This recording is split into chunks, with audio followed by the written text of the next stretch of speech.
UPIS के जो Telegram channel है, तो वो तो मैंने ज्वाइन किया हुआ है। तो उस पे रोज़ कुछ ना कुछ कोट्स आते रहते हैं किसी स्कॉलर को लेके, या किसी मान लीजिए जो हमारे एक्सटर्नल अफेयर्स मिनिस्टर हैं जयशंकर जी, तो उन्होंने कुछ कह दिया तो उनका कोई चीज़ आ गया इम्पोर्टेंट, या हमारे ऑनरेबल प्राइम मिनिस्टर जी ने कुछ कह दिया तो उनका कुछ आ गया। तो और उसके बाद माइंड मैप्स आते हैं। माइंड मैप्स काफ़ी अच्छे हैं बिकॉज़ वो एक टॉपिक को अलग-अलग जगह से लिंक करते रहते हैं।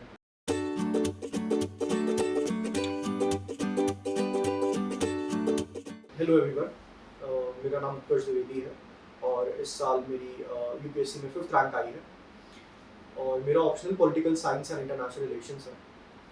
और उसका बहुत बड़ा रोल रहा है इस बार मेरे सिलेक्शन में, बिकॉज मेरे PSIR में 314 नंबर आए हैं, 314 नंबर आए हैं।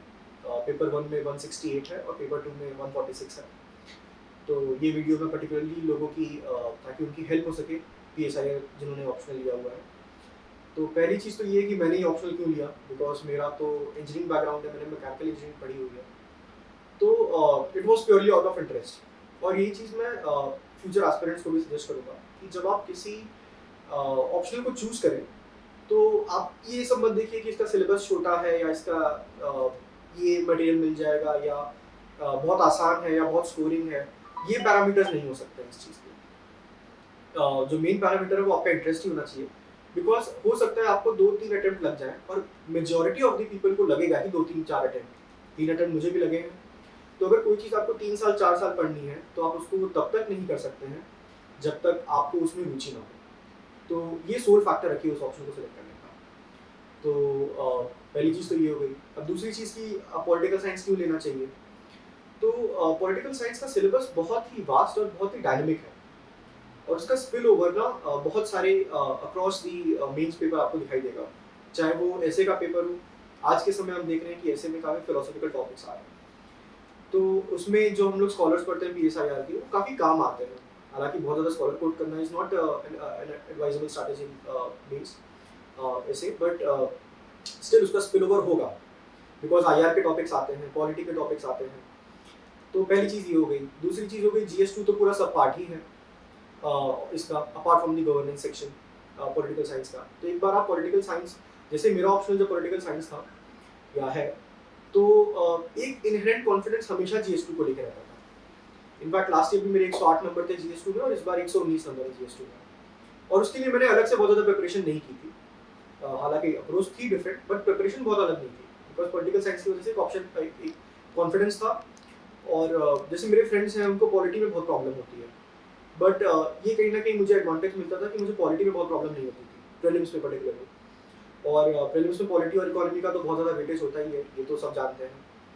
तो दूसरी चीज़ ये हो गई। तीसरी चीज़ क्या हो गई कि उसका एक स्पिल ओवर आपको एथिक्स में भी दिखाई देगा। तो बिकॉज एथिक्स में कई सारे हम लोग स्कॉलर्स यूज़ करते हैं, पूर्व की कोर्स यूज़ करते हैं, ठीक है।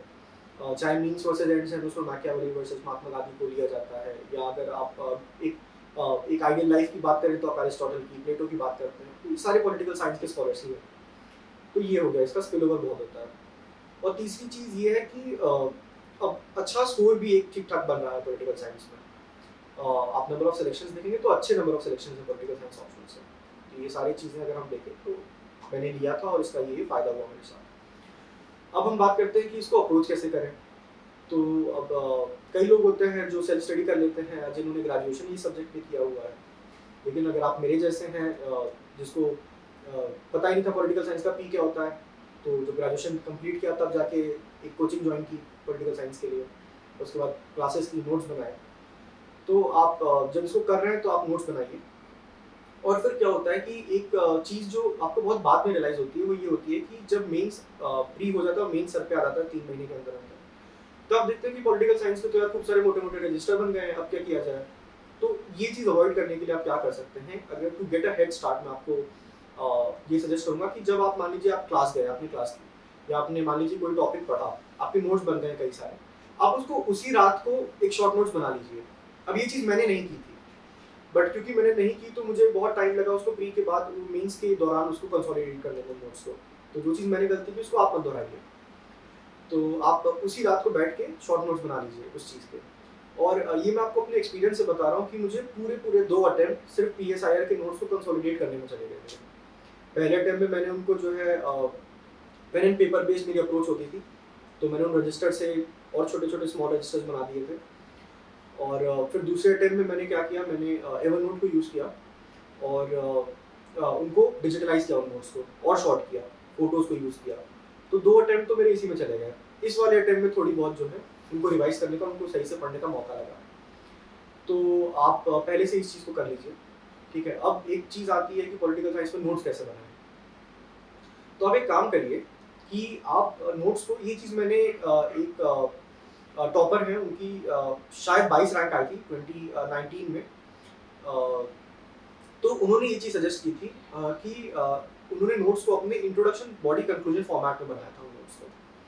तो उन्होंने ये कहा था कि जब मैं कोई क्वेश्चन देखता था तो मुझे उसका इंट्रोडक्शन और कंक्लूजन तो सोचना है ही नहीं। जो चीज़ होगी, जो थोड़ा बहुत डिफरेंस होगा, वो बॉडी में डिफरेंस होगा। तो ये चीज़ मैंने इसके लिए फॉलो की, ऑप्शनल के लिए। और इनफैक्ट ये चीज़ मैं आपको सजेस्ट करूँगा, ये चीज़ आप जीएस के लिए भी फॉलो करिए कि कोई टॉपिक है, मान लीजिए इंफ्रास्ट्रक्चर पे कोई टॉपिक है जीएस 3 में, तो इंफ्रास्ट्रक्चर पे आप क्या लिखेंगे जीएस इंट्रोडक्शन में कि हमारे जीडीपी का इतना परसेंट पैसा इंफ्रास्ट्रक्चर में जो है जाता है और इतना हमें बढ़ाने की ज़रूरत है, ऐसे कुछ आपने लिख दिया। फिर उसके बाद आपने कुछ बॉडी लिखी कि इंफ्रास्ट्रक्चर में ये दिक्कतें हैं और ये स्कीम्स हैं, पीएम गति शक्ति और ये सब स्कीम्स हैं। और उसके बाद वे फॉरवर्ड आप लिख सकते हैं कि जो मीन्स और डूइंग बिजनेस वगैरह करना है। फिर फाइनली कंक्लूड कर सकते हैं कि इंफ्रास्ट्रक्चर का अगर हमने इतना परसेंट जीडीपी बढ़ा दिया तो हम लोग 5 ट्रिलियन इकोनॉमी की तरफ जल्दी मूव कर जाएंगे। ये आपका एक सेट कंक्लूजन हो गया। तो आप ये मैंने पॉलिटिकल साइंस में मैं इस चीज़ को कर पाया, बट जीएस में मैं नहीं कर पाया इतना इस चीज़ को, या इनफैक्ट कर ही नहीं पाया। तो आप फिर मान लीजिए जैसे पॉलिटिकल साइंस में कार्ल मार्क्स का क्वेश्चन है, तो अगर आपने उसको इंट्रोडक्शन, बॉडी, कंक्लूजन फॉर्मेट में उसको बनाया है, तो कार्ल मार्क्स के बारे में आपको इंट्रोडक्शन तो सोचने की ज़रूरत ही नहीं है। आपने तुरंत इंट्रोडक्शन लिख दिया और कंक्लूजन भी आपने तुरंत लिख दिया, ठीक है? और बॉडी में फिर जो की टर्म्स है आप उनको जो है यूज़ करेंगे। तो ये चीज़ आप पहली चीज़ करिए नोट मेकिंग में। दूसरी चीज़, नोट्स ऑफलाइन बनाएँ कि ऑनलाइन बनाएँ? तो अब देखिए सबका अपना-अपना अप्रोच होता है, बट मैंने दोनों चीज़ें देखी है। मैंने फर्स्ट अटेम्प्ट में ऑफलाइन किया है, बाकी दोनों अटेम्प्ट्स में मैंने ऑनलाइन किया है। और ये मेरा एक स्ट्रॉन्ग सजेशन रहेगा कि आप ऑनलाइन की तरफ हो सके तो मूव कर जाइए। बिकॉज़ जैसा इस एग्ज़ाम का नेचर है, जितना डायनामिक ये एग्ज़ाम है, चीज़ें एवरी सेकंड चेंज हो रही हैं। अब अगर आपका पीएसआई ऑप्शनल है, तो रोज़ कुछ ना कुछ यूक्रेन रशिया में हो रहा है। अब आप कितना चीज़ लिखेंगे, कितना चीज़ काटेंगे? लेकिन वो चीज़ जब आप एवरनोट या वननोट जो भी आपको ठीक लगे, आप वहाँ पे जब उस चीज़ को लिखे हुए हैं, आपने कोई न्यूज़पेपर की कटिंग है, तुरंत उसको कॉपी पेस्ट कर दिया। या कोई चीज़ एडिट करनी है कि पहले चीज़ कुछ और हुआ था, आज तो बाजी पलट गई, अब कोई और जीत रहा है, कल कोई और जीत रहा था, तो आप उसको एडिट करके फिर उसको चेंज कर दिया आपने उसको, या आपने कोई फ़ोटो लगा दी वहाँ पे, मैप लगा दिया पूरे यूक्रेन का, ठीक है? आप इसको इसलिए वहाँ पे वो बहुत फ़ायदा करता है। और उसके बाद क्या होता है कि पीएसआईआर में स्कॉलर्स बहुत सारे होते हैं, हमें बहुत सारे स्कॉलर्स पढ़ने होते हैं। अब उनको कैसे याद करें? तो सिर्फ नाम लिख के याद करना बहुत मुश्किल हो जाता है। जैसे मेरी मेमोरी एक विजुअल मेमोरी है, मतलब देख के चीज़ें याद होती हैं, और ये कई सारे लोगों के साथ ये चीज़ वो रिलेट कर पाएँगे कि वो जिस चीज़ को देखेंगे उसे वो चीज़ याद हो जाएगी। तो मैंने क्या किया, मैंने फ़ोटोज़ वगैरह चिपकाए अपने सारे नोट्स में, और मैं नोट्स को अपने शेयर भी करूँगा। एवरनोट के सारे नोट्स जो मैंने बनाए हैं इंट्रो, बॉडी, कंक्लूजन फॉर्मेट में, प्लस जो फ़ोटोज़ उसमें लगी हुई है, मैं सब एस्पिरेंट कम्युनिटी के लिए इसको शेयर करूँगा। और फिर उनको देख-देख के 4 बार आपने उसको ऊपर से नीचे स्क्रॉल कर दिया, तो वो चीज़ आपके दिमाग में प्रिंट हो जाएगी जाके। फिर आपको जब क्वेश्चन आएगा तो आपके दिमाग में वो चीज़ चलती रहेगी। आपका सारा एक सामने एक फ़ोटोग्राफिक मेमोरी की तरह वो नोट ओपन हो जाएगा। तो आप उसको इसलिए ऑनलाइन मैं थोड़ा-सा आपको सजेस्ट करूँगा। अब तीसरी चीज़ ये है कि जो आंसर राइटिंग है वो कैसे करें? Because the crux of this examination is answer writing. और पर्टिकुलरली ऑप्शनल तो मेक और ब्रेक चीज़ होती है। और ऑप्शनल कैसे मेक और ब्रेक चीज़ होती है, मैं आपको अपने पर्सनल एक्सपीरियंस से बताता हूँ कि फर्स्ट अटेम्प्ट में मेरा जो कट ऑफ था, फाइनल कट ऑफ, मैंने इंटरव्यू दिया था और जब फाइनल कट ऑफ आया तो 23 नंबर से मेरा सिलेक्शन नहीं हुआ। और ऑप्शनल में उसका एक रोल था, बिकॉज़ ऑप्शनल में मेरे सिर्फ 235 बने थे और पेपर 2 में मेरे 104 नंबर थे, व्हिच वाज़ वेरी लो। तो उसने मेरे अटेम्प्ट को तब ब्रेक किया, और इस बार मेरे ऑप्शनल में 314 नंबर बने हैं, तो इस बार उसने मेक किया। उसी ने मुझे रैंक 5 दिलाई है उस ऑप्शन में। तो आंसर राइटिंग कैसे करना है? तो आंसर राइटिंग में ये चीज़ आप करिए कि जो टॉपर्स हैं, पर्टिकुलरली जिनको मैंने रेफ़र किया, तो वो एक यशस्वी नागराजन मैम हैं, 2019 में शायद 50s में कुछ उनकी रैंक थी। और उनकी मैंने कॉपीज़ को देखा। उसके बाद मैंने नवनीत मन मैम की कॉपीज़ को देखा, उनकी कुछ 30s में रैंक थी 2019 में, और she was the topper political science के उस साल। शायद उन्होंने 297 का स्कोर मारा था। फिर एक तृप्ति ढोडमी से मैम हैं, उनकी मैंने कॉपीज़ को देखा। इन तीनों की मैंने कॉपीज़ को देखा। और मैंने कुछ चीज़ों को कॉमन पाया इन तीनों में। अब वो चीज़ें क्या थी? पहली चीज़ तो ये थी कि ये लोग बहुत स्कॉलर्स के पीछे नहीं भाग रही थी। जैसे क्या होता है, अब एक मिथ बन गया है या एक ट्रेंड बन गया है लोगों के दिमाग में, एक धारणा बन गई है कि जितना हो सके स्कॉलर कोट करो। और ये चीज़ मैंने अपने फर्स्ट अटेम्प्ट में की थी और उसका मुझे नुकसान मिला। पहले पेपर में तो ठीक नंबर आ गए, 131 थे, बिकॉज़ वो थोड़ा फैक्चुअल नेचर का पेपर ही है। बट दूसरे पेपर में जो आईआर का पेपर है व्हिच इज़ हाईली एनालिटिकल, उसमें मेरे 104 नंबर आ गए। बिकॉज़ अब इंडिया जापान का इश्यू है, तो इसने ये कहा, इसने ये कहा, इसने ये कहा, इसने ये कहा। इससे कुछ पता नहीं लगता है कि इंडिया और जापान के बीच में क्या हो रहा है। तो अब क्या है कि मैंने इनकी कॉपीज़ में ये चीज़ नोटिस किया कि कितने-कितने आंसर्स में तो इनके एक भी स्कॉलर नहीं है। पर्टिकुलरली आईआर में। पहले पेपर में तो फिर भी होगा, और पहले पेपर में भी स्कॉलर्स का एक ओवरडू नहीं किया है इन्होंने। 2-3 स्कॉलर्स, एक स्कॉलर होगा जो इनको क्रिटिसाइज़ कर रहा होगा, एक ने इनके बारे में कुछ अच्छा कहा होगा, बस। ठीक है?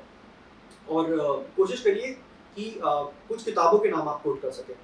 जैसे जब अगर पेपर 1 की बात करें हम लोग, जो फैक्चुअल थोड़ा नेचर का होता है, तो कुछ की टर्म्स होते हैं। की टर्म्स तो खैर हर जगह हैं, बट जैसे उसमें मान लीजिए कोई स्कॉलर है, तो उस स्कॉलर की कोई किताब होगी, वो ज़रूर होनी चाहिए, बिकॉज़ हर स्कॉलर कोई ना कोई किताब ज़रूर लिख के गया होगा। उसकी किताब का नाम ज़रूर मेंशन होना चाहिए, या उसने कोई थ्योरी दी है, उस थ्योरी का नाम ज़रूर मेंशन होना चाहिए।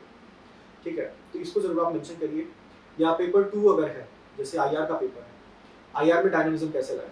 कि आपने चीज़ों को एनालाइज़ कर दिया, आपने चीज़ों को लिख दिया, कह दिया, और उसके बाद आप क्या करिए कि आईआर में जो किताबें हैं कई सारी जो इस समय पब्लिश हुई हैं, जैसे हमारे जो एक्सटर्नल अफेयर्स मिनिस्टर हैं, उनकी किताब है द इंडिया वे, या इंडिया एंड एशियन जियोपॉलिटिक्स, जो श्री शिवशंकर मणि जी की किताब है, उनको आपने कोट कर दिया। कई सारी किताबें कोट करने के लिए, या इंडिया पाकिस्तान पे क्वेश्चन है, तो अगर आप हुसैन हक्कानी की किताब कोट करेंगे, री इमेजिन पाकिस्तान, तो कहीं ना कहीं उसका एक इफेक्ट आएगा। तो वो चीज़ आप कर सकते हैं। और सबसे इम्पोर्टेंट चीज़ जो आपको एक अच्छे नंबर इस पेपर में दिला सकता है, इस एग्जाम में, ऑप्शनल में, बिकॉज लास्ट ईयर भी मेरा स्कोर अच्छा था पीएसआईआर में, 280 था। पहले पेपर में 143 था, दूसरे पेपर में 137 था। तो और इस बार भी एक अच्छा स्कोर आया है। तो उसका अगर एक चीज़ अगर मैं कहूँगा जो चीज़ कॉमन थी, वो ये थी कि मैंने आंसर्स लिखने में पीएसआईआर की लैंग्वेज को यूज़ किया है। जब आप कोई चीज़ आंसर लिखते हैं, तो वो लगना चाहिए कि आप एक जनरल स्टडीज़ के पर्सपेक्टिव से नहीं लिख रहे हैं, आप पॉलिटिकल साइंस के स्टूडेंट हैं। जब आप एक आईआर का आंसर लिख रहे हैं, तो उसमें जो वर्ड्स होते हैं, स्ट्रैटेजिक एंगेजमेंट, म्यूचुअल पार्टनरशिप, ठीक है, ग्लोबल विजन, ठीक है, ग्लोबल कॉमन्स, ठीक है, शेयर्ड ह्यूमैनिटी, ये सब कुछ-कुछ की टर्म्स होते हैं। ये ज़रूर होने चाहिए वहाँ पे। इससे पता लगता है कि आप एक पॉलिटिकल साइंस के स्टूडेंट हैं। तो इन की टर्म्स को ज़रूर यूज़ करिए। टॉपर्स की कॉपीज़ देखिए। मेरी भी कॉपीज़ मैं अपलोड करवा दूँगा, मतलब भेज दूँगा, या जो कोचिंग इंस्टीट्यूट्स हैं जहाँ पे मैंने टेस्ट लगाए हैं, वो लोग भी डाल ही देंगे इस चीज़ को। आप मेरी कॉपीज़ देख सकते हैं। आप जो मैंने जिन टॉपर्स के ऑलरेडी नाम लिए हैं, उनकी कॉपीज़ आप देख सकते हैं, उससे आप सीख सकते हैं। और उससे जो सेल्फ एनालिसिस की एक जो मैंने बात की थी, कि आप अपने आंसर को देखिए और आप देखिए कि आपने कौन-कौन सी चीज़ें जो आप मिस कर गए हैं उस आंसर में, और कौन-कौन सी चीज़ें जो उस टॉपर ने लिखी है, उसको आप जो है कंपेयर करिए। और फाइनली मैं इस चीज़ को एक ही चीज़ बोल के कंक्लूड करूँगा कि क्या होता है कि एक अच्छा आंसर अगर नंबर लाने के लिए एक चीज़ जो सबसे इम्पोर्टेंट चीज़ होती है, वो होती है क्वेश्चन के साथ जस्टिस करना। आप क्वेश्चन के साथ न्याय करिए। आपके दिमाग में बस एक ही ऑब्जेक्टिव होना चाहिए कि ये जो क्वेश्चन जो मुझसे पूछा गया है, मैं इस क्वेश्चन के साथ जस्टिस करूँगा। जो भी क्वेश्चन है, मैं इसके बारे में सब कुछ लिखूँगा। मुझे कोई करंट अफेयर चीज़ है, मैं उसको उससे रिलेट करूँगा, कोई किताब है, मैं वो लिखूँगा, किसी स्कॉलर ने कुछ कहा है, मैं वो लिखूँगा, इसका एक इंट्रोडक्शन दूँगा, इसको मैं कंक्लूड करूँगा। ठीक है? ये चीज़ होनी चाहिए। आपके दिमाग में ये नहीं आना चाहिए कि मैं ये स्कॉलर लिख पा रहा हूँ कि नहीं लिख पा रहा हूँ, मुझे ये चीज़ याद आ रही है कि नहीं याद आ रही है। आप हो सकता है कोई भी स्कॉलर ना हो उस क्वेश्चन में, लेकिन अगर आपने उस चीज़ को एक्सप्लेन कर दिया है, अगर आपने उस चीज़ को एनालाइज़ कर दिया है, आपने उस चीज़ को एग्ज़ामिनर को समझा दिया है कि मैं इस चीज़ को समझता हूँ, तो आप मान के चलिए कि आपके नंबर अच्छे आने वाले हैं। और एक और चीज़ जो मैंने एक अप्रोच चेंज की थी इस बार पीएसआईआर में ही, या इनफैक्ट सबने किया था, बट ये वीडियो मैं पीएसआईआर के लिए बना रहा हूँ, तो मैं इसको शेयर करता हूँ कि जैसे 3 टाइप के क्वेश्चंस होते हैं पीएसआईआर में, एक 10 नंबर के, एक 15 नंबर के, एक 20 नंबर के। तो पहले मैं 10 नंबर करता था, फिर 15, फिर 20। इस बार मैंने क्या किया, इस बार मैंने पहले 20 किया, फिर 15 किया, फिर 10 किया। बिकॉज़ आप इस चीज़ को समझिए कि क्या होता है कि जब आप पेपर को लिख रहे हैं, तो 2 घंटे, ढाई घंटे बाद कहीं न कहीं दिमाग सैचुरेट करने शुरू होता है, और कहीं न कहीं परफॉर्मेंस का लेवल गिरना शुरू हो जाता है। तो अब जब परफॉर्मेंस का लेवल गिर रहा है, आपको पता नहीं लगेगी वो बात।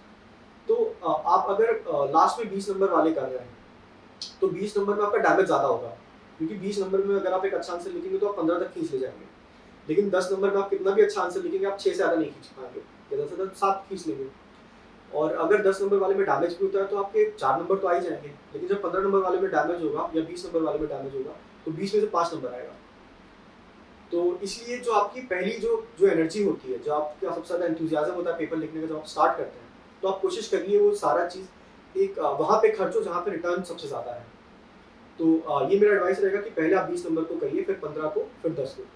अब ये एक एडवाइस है, हो सकता है आप इसको आप दूसरा भी अप्रोच हो which is well and fine, but ध्यान में ये रखना है कि पेपर पूरा होना चाहिए, क्योंकि पीएसआई का पेपर भी लेंथी होता है। तो ये मैं पहले भी बोल चुका हूँ कि पेपर छोड़ना एक पाप है और कोशिश करिए इस पाप को आप अवॉइड करिए।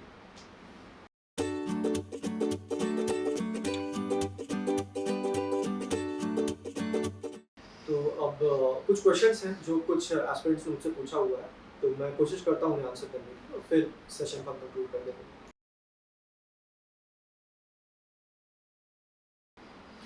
ये बहुत अच्छा क्वेश्चन है बिकॉज इसके एडेड एडवांटेजेस हैं। बिकॉज क्या होता है कि जब आप पेपर 1 और पेपर 2 को इंटरलिंक करते हैं तो एग्जामिनर को ये पता लगता है कि ये पॉलिटिकल साइंस की होलिस्टिक पिक्चर देख सकता है या देख सकती है, ये साइलोज में चीज़ों को नहीं देख रहा है, his mind is integrated and multi dimensional. तो इसको इंटीग्रेट कैसे करें? तो अब क्या होता है कि मान लीजिए आईआर में कोई चीज़ आप पढ़ रहे हैं, ठीक है, तो आप वहाँ पे कौटिल्य को लेके आ सकते हैं, आप मैकियावेली को लेके आ सकते हैं, आप इंटरेस्ट की बात कर सकते हैं, ठीक है। या अगर आप पढ़ेंगे तो आपको एक चीज़ पता लगेगी कि Shri B R Ambedkar ji democracies की बात वो तब करते थे कि सारे डेमोक्रेसीज को एक साथ आना चाहिए। आज क्या बात हो रही है?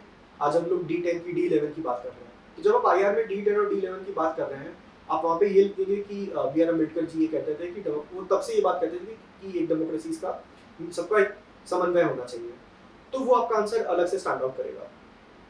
तो आप ऐसे, या मैकियावेली इंडिया चाइना के बारे में लिख रहे हैं तो आप मैकियावेली को कोट करिए, या आप न्यूक्लियर वेपन्स के बारे में लिख रहे हैं तो आप महात्मा गांधी को कोट कर सकते हैं या श्री जवाहरलाल नेहरू को कोट कर सकते हैं कि वो क्या कहते थे इस बारे में।